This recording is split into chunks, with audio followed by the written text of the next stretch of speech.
All right, this is the Algebra Study Guide for Algebra Unit 11 called Probability and Statistics. So we're going to start at problem number 1. I did write both of these graphs, but get ready because there may be some I don't write. We may just talk through them, okay? So the first one is find the mode. Okay, so we know the mode is the number that occurs the most in a data set. So in this case, in a stem and leaf plot, this tells you your tens digit and your ones digit. So this is 4, and then 12, 17, 21, 21, 25, 33, 36. So this data set would look like this: 4, 12, 17, 21, 21, 25, 33, and 36. The mode is always the one that occurs the most. And in this case, there's only one that occurs more than once, and that is number 21. So that would be the mode. This number 2 is a box and a whisker plot. So in this data set, what these numbers represent here is the lowest number you have and the highest number. Then the box is called the quartile. So this number right here is the median. That's where there's that line. And then this represents the median of the bottom half, and this represents the median of the top half. So the box is called the quartile, and they ask, what is the interquartile range? Okay, so range is the biggest minus the smallest, but when they ask for the interquartile, you're going to subtract from the top of the box to the bottom of the box. So this case would be 15 minus 9, which is 6, would be the interquartile range for this problem. All right, number 3, they ask find the probability of spinning a 4 on this spinner. So how many 4s are there in this group? There's 1 4 out of how many choices? 1/4. 4 choices, so very simple. Number 5, I went ahead and marked the colors for you. I didn't draw the cards. I'm sorry. They say find green and odd. So how many numbers are both green and odd? So here we have 1 and 2 are blue, 3, 4, and 5 are green, 6 is yellow, and 7 through 10 is pink. So there are 2 cards that are green and odd, card number 3 and card number 5. So there's 2 out of, how many cards are there altogether? 10, and then reduce that to 1/5. You have a 1/5 of a chance of getting a green and odd card. Problem number 5, right? They ask which one of the data sets show positive correlation. And what you've got here is a scatter plot. A scatter plot is you just have put dots at every point you have. So there's scatter plots. There's 3 choices. There's one that goes like this, downward. That's called negative correlation. But if it goes upward like this, that means every time you go up, your number is also going up, okay? So this is positive, that's negative, all right? And then something that looks like this, everywhere, no rhyme or reason, that's called no correlation. All right, starting with number 6, I didn't write the whole thing, but we'll talk about it for a minute. Based on the graph shown, which of the following statements is true? Is the median greater than the mode, less than the mode, or equal to the mode? Okay, so we need to find the median.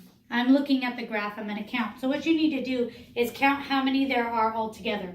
So how many squares are there? In the first line, there's 1, 2, 3, 4, 5, 6 at 100, and then 2 and 200, that's 8. 300 would be 9, 10, 11, 12, 13, 14, 15, 16, 17, 18, 19, 20, 21, 22, 23, 24, 25, 26, 27, 28, 29, 30. So I've counted 30 squares on this graph here, right? So the median is going to be 30 divided by 2 would be the 15th number, okay? So the 15th one was in what set? 1, 2, 3, 4, 5, 6, 7, 8, 9, 10, 11, 12, 13, 14, 15. So I found the 15th number in the 300s, okay, starting from the front. And so the median is 15. The median is 300. And then the mode is the one that occurs the most, which is also 300. So your median is going to equal your mode, okay? Number 7, I've written these cards again. These are the colors: blue, blue, green, green, green, yellow, and then pink, pink, pink, pink. Find the probability of drawing a green card, replacing it, and then drawing a pink card. So this is called a compound probability. Compound probabilities, you multiply them. So you write your probability for the first event and then multiply it by the second event. The first event is drawing a green card. So how many are green? In this, there's 10 altogether. 3 of them are green. So my first one is 3 over 10. And we're going to multiply. My second one is drawing a pink card. It says replacing it. So we put it back after we're done. How many pink are there? There are 4 pink, and there are still 10 cards in here. So you're just going to multiply these straight across. I would actually reduce first. That would probably be easier. 2 goes in here twice. 2 goes in here 5 times. And then 2 goes in here 5 times. So 3 times 1 is 3, and 5 times 5 is 25. So your probability of drawing a green card, replacing it, and then a pink card is 3 out of 25. Number 8 is, this is the question. You want to know the brand of beef jerky eaten most often by people 40 to 50 years old. Which of the following surveys is biased? All right, so which one would get me the answer that I was looking for, right? Surveying people 40 to 50 years of age at a store that sells only one brand of beef jerky. Surveying people 40 to 50 years old at a store that sells only beef jerky.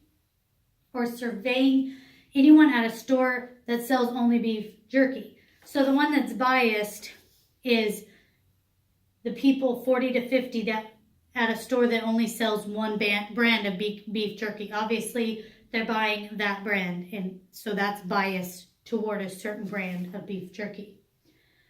Number 9, it says the blank tells us something about the distribution of the data set. Okay, so you remember it's mean, median, mode, and range.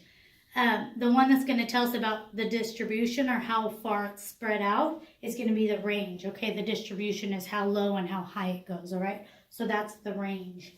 Number 10, I've written this one. They say find the median of the data set. So here's your problem. Here's the points they give you, the elements in your data set. 0.6, 1.1, 0.87, 2.87, and 1.23. So your biggest problem here is that they're not in correct order. So we need to start by putting them in correct order. So 0.6 is going to be first, and then you have 0.87 and 0.87 again.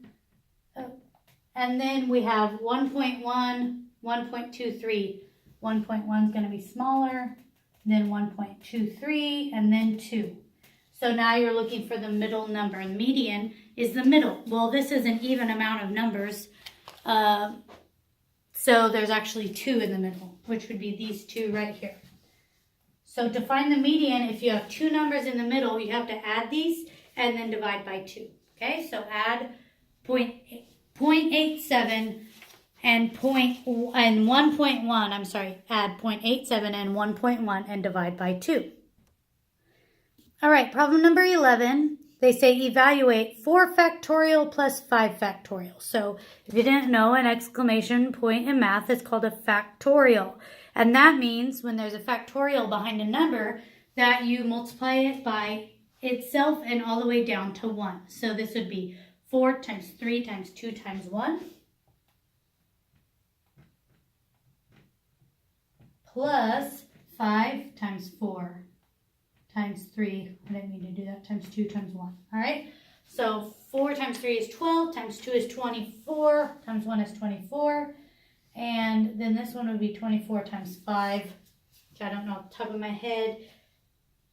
So do that and add them, and you'll be done, all right?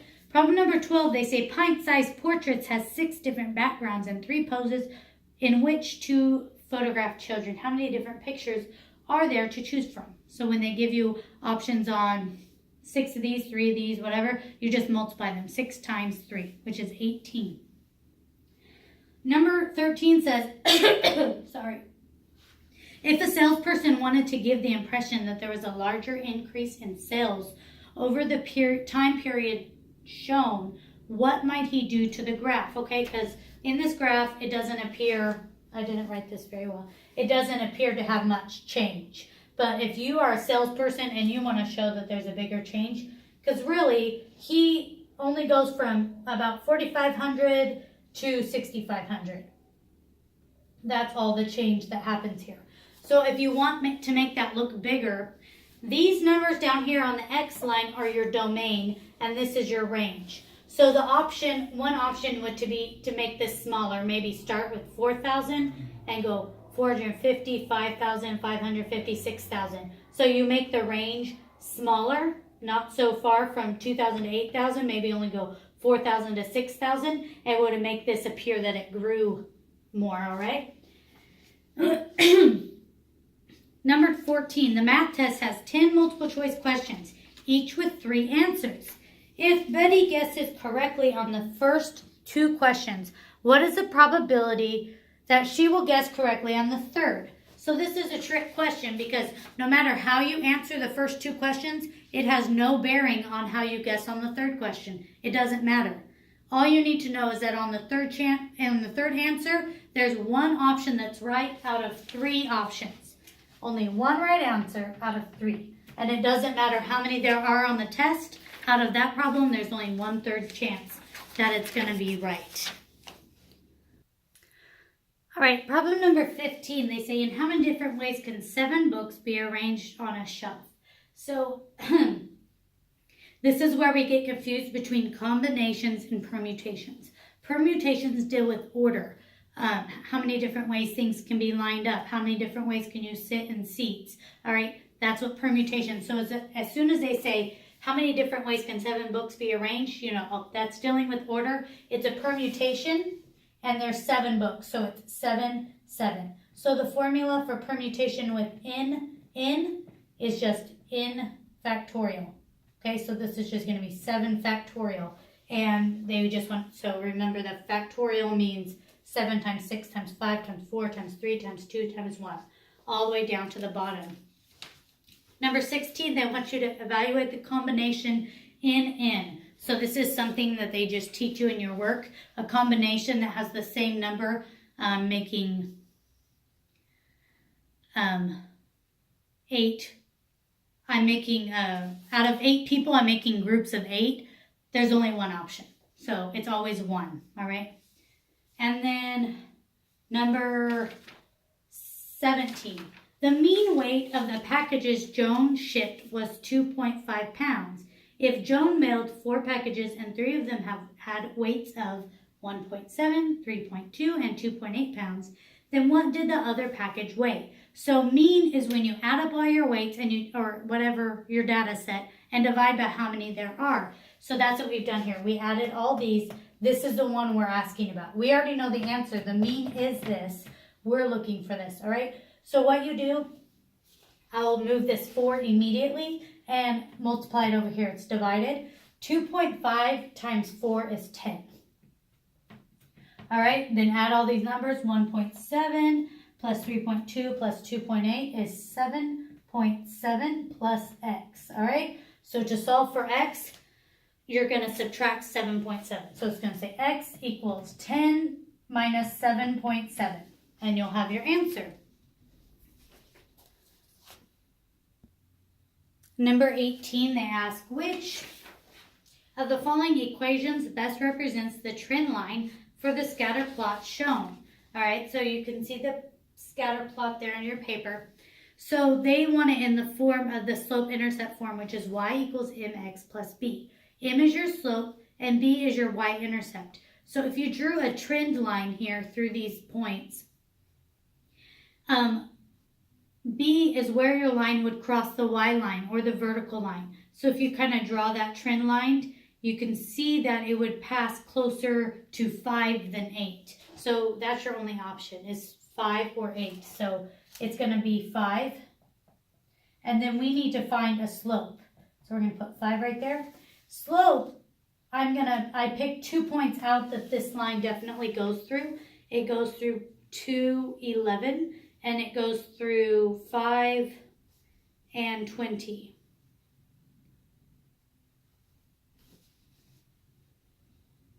Yes, 5 and 20. Okay, so you're going to do your slope formula. Your slope formula is y minus y over x minus x, all right? So your y points are 20 minus 11, so we're going to do that, 20 minus 11 over 5 minus 2.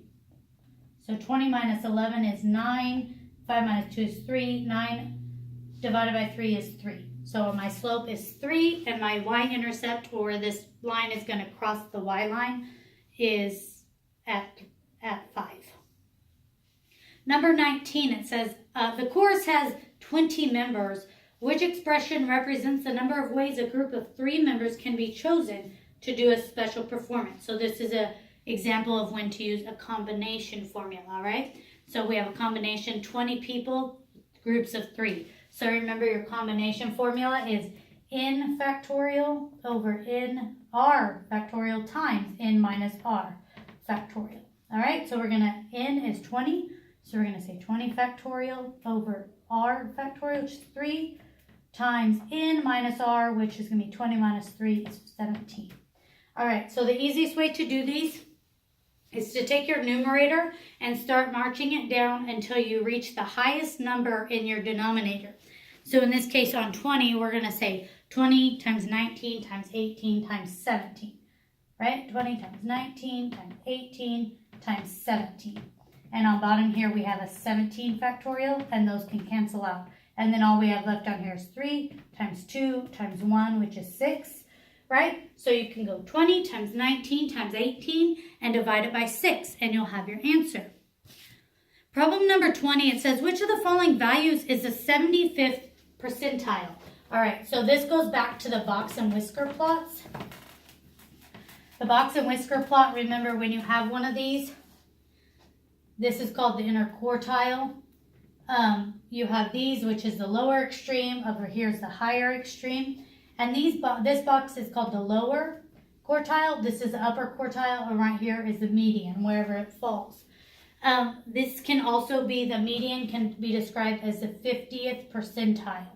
Okay, so the same thing. So the lower quartile is known as the 25th percentile, and this one would be the 75th percentile. All right. Problem number 21, they want to know how many different arrangements of the letters for the word pools are there. So this is how you do these, and they taught you this in your lesson, is you take the number of letters there are in the word, which in this case is 5, and you're going to put 5 factorial. And then on bottom, you check and see if there's any double letters. So in this case, there are 2 O's, so you're going to put a 2 factorial down here. If there were 3 O's, you would put 3 factorial. If it had 2 O's and 2 S's, you would put 2 and 2 again, okay? So for every double letter, you put how many there are with the factorial on bottom, all right? So you know how to work these, 5 times 4 times 3 times 2 times 1 over 2 times 1. So, and just do your division. Number 22, it says, which measure of central tendency is least representative of the data set shown? So they give you 3 options. They say the mean, the mode, or the median, okay? So the median, this data set has what's called an outlier because it says 2, 2, 3, 4, 5, and 32. So 32 is an outlier because it's way out here in comparison to the rest. So they're saying which one is going to be the least representative. Okay, so number 1, we'll do the mode. The mode is 2 because 2 is the only number that occurs more than once. So the mode equals 2. The median is there's 2 numbers in the middle, so we're going to have to add them. 3 plus 4 is 7, divided by 2 is going to be 3.5. So the median is 3.5.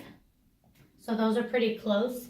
And then we're going to do the mean. The mean is 2 plus 2, we'll go 32, plus 2 is 34, plus 2 more is 36, plus 4 is 40, plus 5 is 45, plus 3 is 48. So that's all of them added, 48, and then we're going to divide by how many there are, which there's 6. So 48 divided by 6 is 8. So the mean is 8. So the one that's not like the others and doesn't represent the data set well is the mean. All right, so numbers 24 and 25. Number 24 says, when might the interquartile range be better for describing a data set than the range?